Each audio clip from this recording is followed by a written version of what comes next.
Why would a loving God allow his son to suffer and die? That question has confused people for generations. It feels contradictory, doesn't it?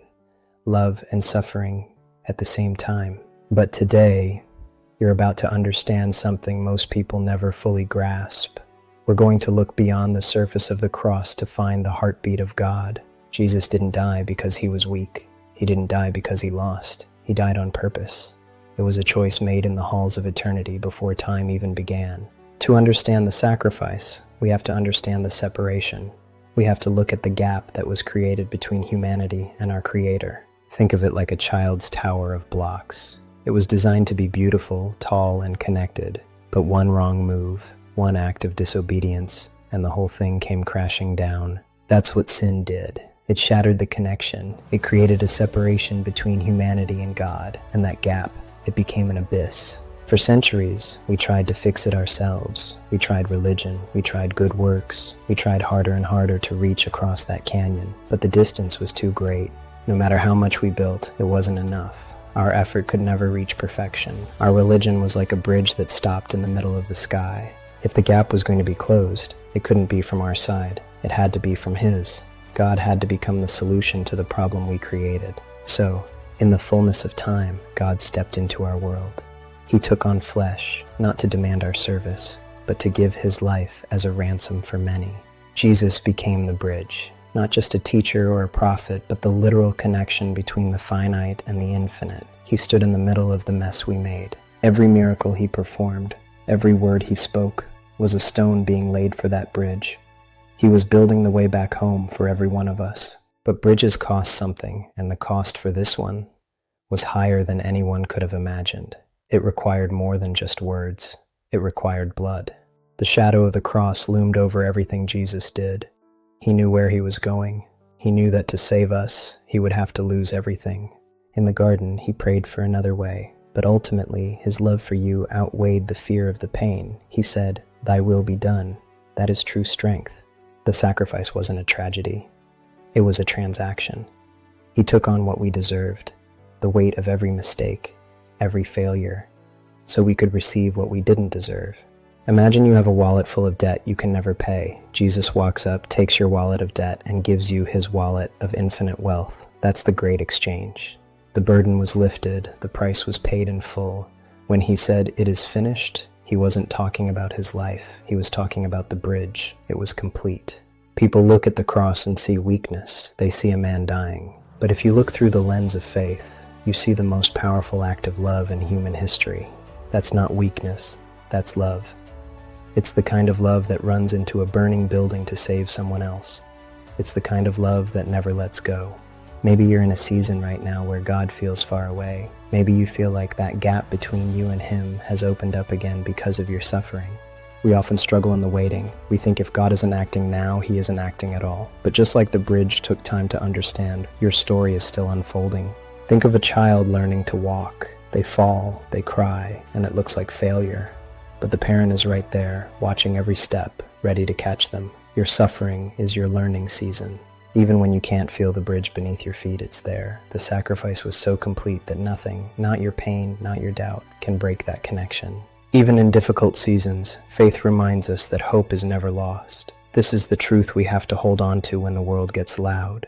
History is filled with stories of people trying to find their way back to God. Every ancient civilization had its rituals, its sacrifices, its desperate cries for connection.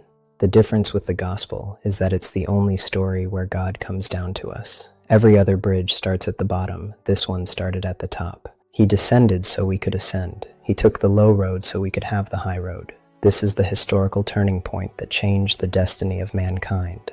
Just as a physical bridge must be engineered to withstand tension and weight, the spiritual bridge of the cross was engineered to carry the weight of the entire world's sin.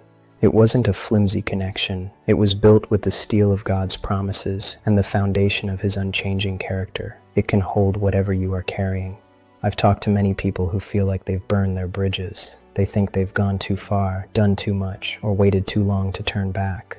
But here is the beauty of the gospel. The bridge Jesus built is fireproof. Your past cannot burn down what His blood has already secured. The way back is always open. The Bible tells us that God so loved the world that He gave His only Son. That giving was the building of the bridge. It was the ultimate investment in your soul. Understanding your value is the first step to understanding the sacrifice. You were worth the bridge. You were worth the walk to the cross. You were worth every drop of blood. If you are suffering today, I want you to know that God isn't indifferent. He didn't just build a bridge and walk away. He is on that bridge with you, holding your hand. The bridge is a place of meeting. It's where your pain meets His power. It's where your weakness meets His strength. You don't have to cross it alone. The bridge isn't just for you to get to God. It's for God's life to flow into you. It's a connection that brings peace, joy, and a purpose that goes beyond this life. When you step onto that bridge, everything changes. Your perspective shifts. Your heart begins to beat with the rhythm of eternity. You are connected to the source of everything. Remember that wallet of debt we talked about? It's gone, completely paid for. Understanding money is the first step to controlling it, but understanding grace is the first step to living it. His grace is like this ocean, vast, deep, and never-ending. It's the water that flows under the bridge of the cross, washing away everything that kept us apart.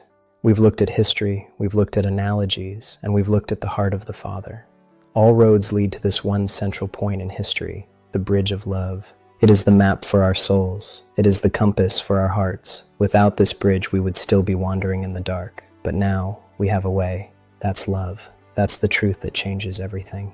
It is a love that doesn't just watch from a distance, but steps into the mess to bring us home. God is calling you home. The bridge is ready. The way is paved with sacrifice and grace. All you have to do is take the first step onto that bridge today. Even in difficult seasons, faith reminds us that hope is never lost. The bridge has been built, the way is open, and you are never truly alone. Hold on to that truth. Look at the cross and see your bridge. See the love that was willing to pay the highest price just to have you close again. It is finished. It is done. It is love. Let's take a moment together. Lord, thank you for the sacrifice. Thank you for being the bridge that we could never build. Thank you for loving us enough to die. Your life is now connected to His forever. No gap is too wide, no sin is too deep, and no mountain is too high for His love to reach you. Trust the bridge.